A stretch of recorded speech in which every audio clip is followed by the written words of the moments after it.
how does the money even flow to the hospital itself? Yeah. Do you literally get like a big check, those ginormous fund size checks, No. like whatever at the beginning of the year, or like how does Sometimes that from even work? sometimes from the foundation we get a big check, but not from the ministry. So each province has a different formula for how they fund their system, right? And so in BC originally there was something called the population needs based formula, and so when they went to regionalization, they would adjust the global budget every year based on population inflows, and then adjust for things like number of seniors, that kind of indigenous populations, etc. And then also adjust for things like academic and teaching, special programs.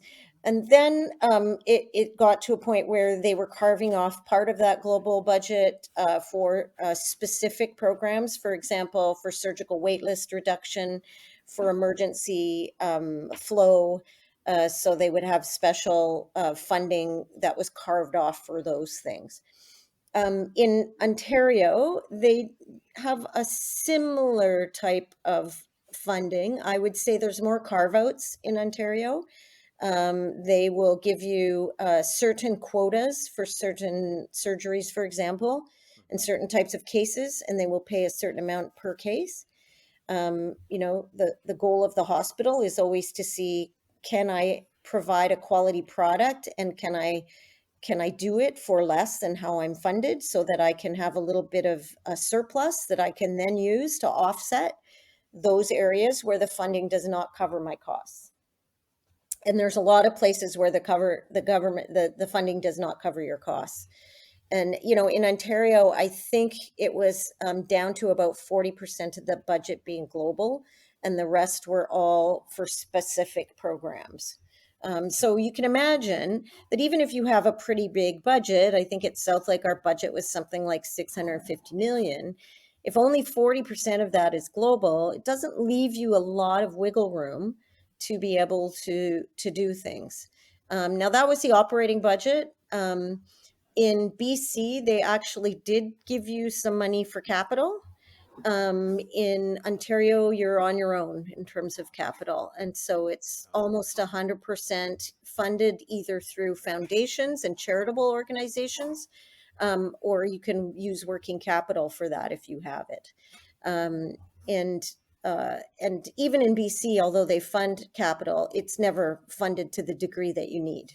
And so a lot of times what happens is that it's really hard to get new capital, a net new. You can replace, but it's really hard to get net new. And I would just say that one of the challenges we have in Canada with our publicly funded system, in my opinion, is that we are not as efficient as we could be because we have not invested in capital as much as we should have. And so what that does is make us dependent on labor.